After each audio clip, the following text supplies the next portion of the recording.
สบายดีละสบายดีทางสาวโสดแนะนำตัวดูน้องละวาสนาชื่อน้องวาสนาอายุจักปี17อายุ17 ปีมื้อนี้ออกมาเปิดใจบ่เปิดใจอยู่บ่โดนเปิดใจ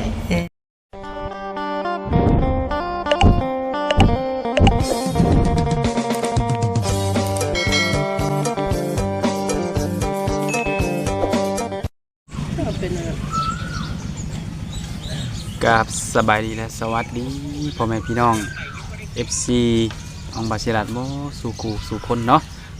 สิเป็นฝั่งลาวฝั่งไทยหรือว่าอยู่ต่างประเทศทุกคนเนาะมื้อนี้ก็ยินดีต้อนรับเข้าสู่ช่อง YouTube ของบาชิรัตคือเก่าเนาะซึ่งมื้อนี้บาชิรัตก็จะพาFC เนาะที่ติดตามสาวโสดมาแล้วก็มาหาทางสาวโสดคนหนึ่งเนาะซึ่งสาวโสดคนนี้ก็มาหาเพิ่นนี่ก็เป็นครั้งแรกทุกคนเนาะอายุก็สิประมาณ10กว่าๆแหละทุกคนเนาะแต่ก็ยังบ่ชัดเจนว่าเท่าไหร่เนาะสำหรับสาวโสดคนนี้ก็ถือว่าหน้าตาดีอีกคนหนึ่งทุกคนเนาะนี่เป็นจังไดได้เฮาก็สิเข้าไปอบรมแล้วก็ไปติดตามเนาะไปเบิ่งว่าสาวโสดคนนี้จะเป็นคนใดเนาะหน้าตานี่สีงามส่ำใดจะถึงใจหนุ่มๆหลายหรือน้อยทุกคนเนาะไปเข้าไปอบรมแล้วก็สัมภาษณ์ของเฮาเลยโอเคเข้ามาหาทางน้องเพิ่นไปเนาะทุกคนเนาะเป็นครั้งแรกได้นี่มาหาเพิ่นนี่แม่โดยสบายดีสบายดีทางสาวโสดแนะนำตัวดูน้องละวาสนาชื่อน้องวาสนาอายุจักปี17อายุ17 ปีเป็นสาวขึ้นใหม่อีกแล้วทุกคนมานี่อายุ17 ปีที่ผ่านมาเคยมีครอบครัวบ่น้องละบ่เคยแต่เป็นสาวโสดที่ว่ายังบ่เคยผ่านการแต่งงานเนาะเคยเริ่มผู้บ่าวทางไหนอยู่บ่ที่ผ่านมาบ่เคยอีกไม่ได้เห็นงานอย่างเดียวเห็นงานหลายจนบ่ได้ลมผู้บ่าวทางไหนเนาะบ่อยู่ล่ะคือทางน้องนี่นะอายุ17 ปีนะน้องละมื้อนี้ออกมาเปิดใจบ่เปิดใจอยู่บ่โดนเปิดใจเปิดใจหาผู้บ่าวทางใดฝั่งลาวฝั่งไทยหรือต่างประเทศทางใดก็ได้ง่ายๆก็ได้เบิดเรื่องอายุเพิ่นได้น้องละอายุก็น่าสิ45ลงมา45ลงมาเลยเอาไงคือสูงสุดนี่ค่า45นี่บ่ถ้าเกินนั้นก็คือบ่สิทธิ์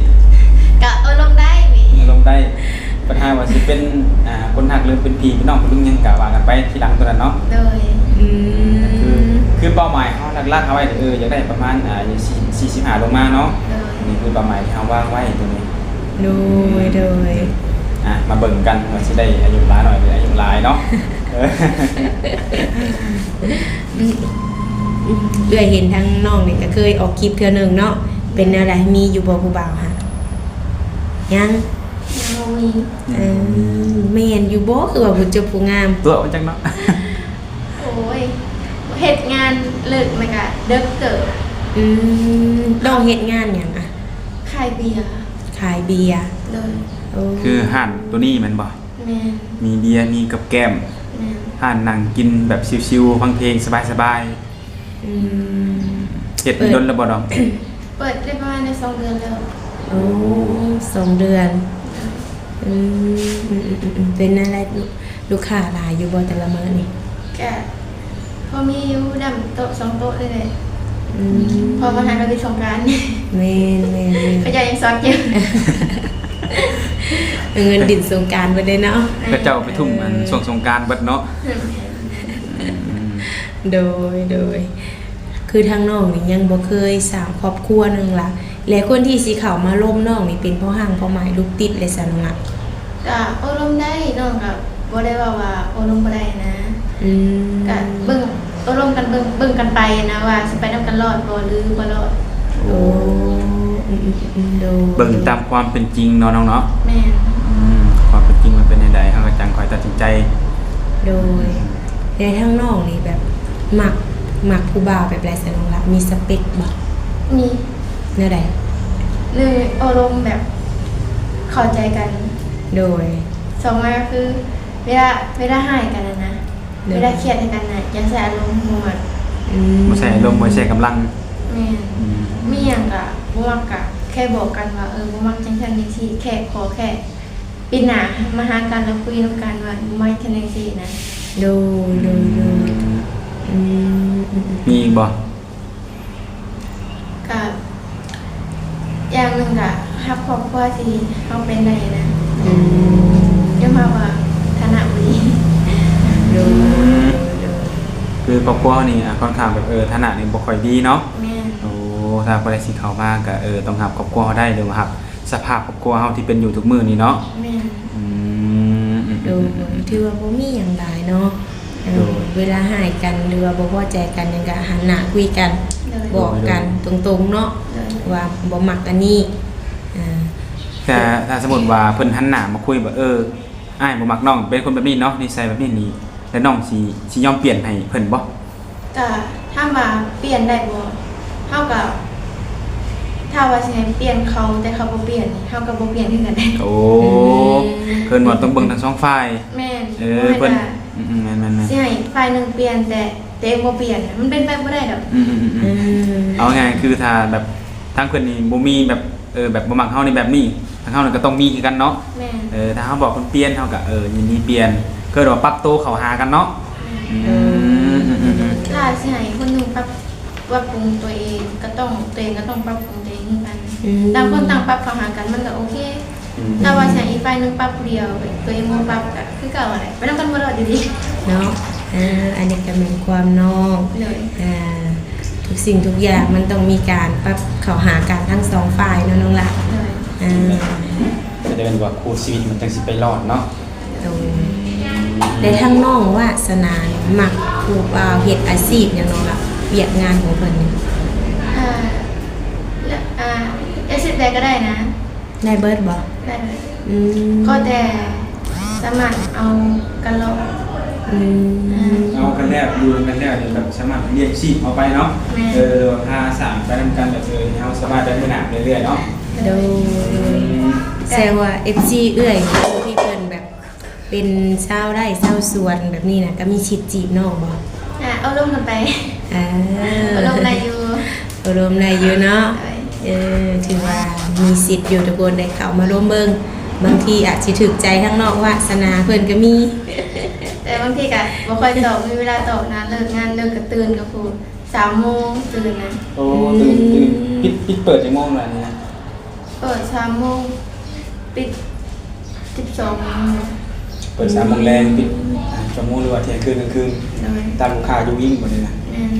ถ้าผู้คนก็ลูกค้าบ่เมื่อก็แจ้ง หนัก โอ้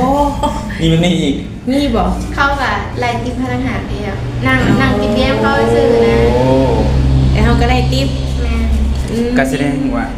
ห้านนี้น้องเป็นผู้ดูแลเองบ่หรือว่าอะไรนี่ เอื้อยคนที่ดูแลห้าง ม บริหารห้างนะ เป็นห้านเอาเองเว้ยน้องกันเองเนาะแท้ๆนี่แหละว่า เลย ชุมพรเนาะยันว่าเป็นลูกน้องมาเป็นลูกน้องแล้วอยู่จนแจ้งห่วย การติดตามนะ คือในนี้ก็มีอยู่3 คนนะ โอ้ โอ้อยู่3คน แม่ แสดงว่าหน้าที่แต่ละอย่างนี่เฮ็ดซอยกันเบิด แม่ โดย ก็อยู่กันแบบครอบครัวแบบรีวแบบพี่น้องกันแล้ว คือสิแม่นเอื้อยเพิ่นเนาะอยู่ทางหลังนะเนาะ จะไปชี้ออกเอาพี่ไปได้ดิ อาจ เรียกมาเรียกทุกคนเนาะ โดยเอื้อยก็ยังโสดบ่เอื้อยก็ ยังโสด มีจะคนหรือน้องหมดเดือน นะ เป็นน้องมีจะคนทั้งหมด มี4 คน 4 คนภายในมีครอบครัวนี่ เอื้อยกับอ้าย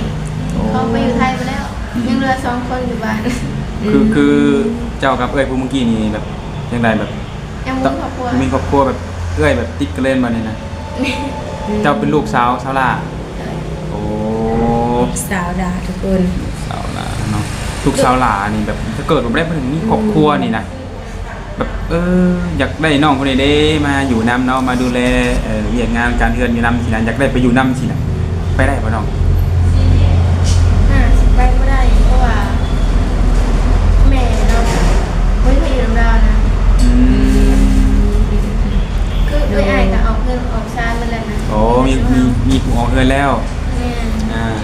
แลพ่อแม่ก็ต้องเป็นน้องเนาะ แม่น คันว่าเอื้อยก็ฮู้ว่าสิอยู่ด้วยสิว่าสิไปนอนเอื้อยกันเนาะ เด้อ เด้อ โดยก็คือแบบคันว่าไปมาๆนี่ได้เนาะน้องล่ะเนาะ ได้ คันไปอยู่พุ่นเลยนี่บ่ได้เนาะทิปแม่บ่ได้ดอก ดู เพิ่นก็อายุหลายแล้วนะ50อะไรจ้ะ เดี๋ยวเพิ่นบ่อยากไล่ลูกเคยว่าซั่นว่ามาเฮ็ดนานี่นะใกล้ได้นี่นะ เนาะ จะเพิ่นเช็ดหน้านะเฮาได้อยู่ให้ เพิ่นเป็นอะไรเพิ่นมีโรคประจำตัวก็ แม่เขานะ โดย แม่นอันนี้ก็หาเงินกลัวแม่แน่นะ โอ้หาเงินกลัวแม่แน่เพิ่นเป็นยังลงล่ะ อ่ะโรคหัวใจแล้วก็ความดันแน่แล้วก็หาเงินก็ได้แต่ให้แม่แหละกับตัวเองแน่ โดย สิกินไม่เมื่อยอะนะ โดย คอยยืนแต่ละมื้อเนาะแต่ละวัน แม่น นิดหน่อยเพราะว่าธุรกิจเฮามันก็ยังบ่แบบท่านมีชื่อเสียงโด่งดังเนาะบ่ฮั่นก็เปิดมายังบ่ทันดนหันนะ โดและคนที่สิเขามาจีบน้องนี่นะน้องต้องจำกัดบ่ว่าต้องเป็นคนผิวขาวต้องเป็นคนแบบสีผิวเพิ่นหันนะแบบใดน้องล่ะ บ่จำกัด บ่จำกัดบ่สีผิวแนวใดก็ได้ เลย โอ้ ดำคืออ้ายได้บ่ ได้บ่ดำๆคือไอซิรักนี่ ได้ แสดงว่าสีทุกคนมีสิทธิ์อยู่ คือ ซะ สิมีหลายอยู่ซะเนาะ คันซ้ำอันบาสิรันทานถือว่าสิมีชิดหลายอยู่ซะนะ โดยก็ถือว่าบ่จำกัดเนาะน้องหลานเนาะ เลย โอรมได้ทุกคนเลยส่วนสิได้เป็นสู้เป็นแฟนนั่นก็คือขึ้นอยู่กับทางน้องเนาะแล้วก็คุยกัน แม่นเอารมณ์กันถึกใจบ่หรือว่าถึกใจเว้ากันฮู้เรื่องบ่นี่จ้ะบ่ฮู้ มันอยู่กับคำเว้าคำจาแล้วก็การกระทำเนาะ แม่น ตัวนี้แหละมันที่สุดบางคนได้แต่ การ คำ ดีที่สุดเลย บางคนได้แต่คำพ่อการกระทำบ่มาเนี่ยก็ว่าจักเฮาสิเอาหยังความเสื่อถือไปเสือใจมันได้เนาะ แม่น เว้าแล้วเฮ็ดบ่ได้นี่ก็มันก็เสื่อถือบ่ได้คือกันตัวนี้ ไว้ใจคนง่ายเฮา เมียนบ่ ตัวนี้นะตัวมาเช็ดให้เฮาเสียตัวนี้แหละ แต่ถ้าเบิ่งการกระทำของเพิ่นแล้วบ่โอเคเฮาก็สิถอย คอยเลยแมันบ่ แม่น โอ้ก็มีข้อดีแล้วก็มีข้อเสียซะเนาะ แม่น ดู ข้อเสียคืออันไว้ใจคนง่าย แต่ก็ดีที่หูโตและทอนโตโลดเลยก็ดีกันตัวนี้ โดยกันคือทาง FC เอื้อยนี่เพิ่นอยากมาอุดหนุนหรือว่าอยากมาหาแบบนี้นะให้มาบ่ ยินดีเสมอเลยยินดีต้อนรับ ดีต้อนรับ ยินดีต้อนรับเนาะ เลย บ่แน่ได้เผื่อบางคนอยากเห็นตัวจริงเด้นางวาสนาตัวจริงเป็นแนวใดคือในคลิปบ่อย่างแบบนี้ สามารถมาได้ เนาะ เลยยินดีต้อนรับ โดยห่านนี่ตั้งอยู่ไสมีซื้อห่านบ่ ห้านยินดีเด้อ ซื้อห้านแม่นยูนีเดอร์ เลย ตั้งเขตได้ว่าแค่ได้มี ห้องบ่จักเลย บ่ฮู้ว่า บ้านหยังโอ้ เอ๊ะ เลยครับแต่ของห้านส่วนห้านบ่จื้อบ่อันตั้งห้านแต่ทุกคนมาเนี่ย เฮาลืม ยังมาอยู่บ่ดนเลยลืมมันบ่นี่นะ บ่แบบมาอยู่กับ่ได้ทำนะบ่ฮู้บ้านใด โดยก็คือเฮามานี่ก็ไก่วงเวียนเนาะวงเวียนตลาดแรงเฮานี่ดอกบ่แม่นดอกวงเวียนอันเซโนปิ้งไก่นะวงเวียนตัวนี้ไปมาหมอดจอดบ่ถือก็มีเฟซมีไลน์น้องอยู่เนาะ เลย ก็โทรคุยได้ถามได้แหละนี่มันสิง่ายกว่าตัวนี้ แม่ทุกคนเลยก็คือหลังจากที่ว่าเปิดใจมานี่ฮอดบ่ทิศนึงแล้วล่ะ ได้ที่จำได้นะเอ่ย จำบ่ได้อีก เช่นประเด็นเนาะผู้เบา ยังบ่สวดนอนบ่หนู นั่นแหละ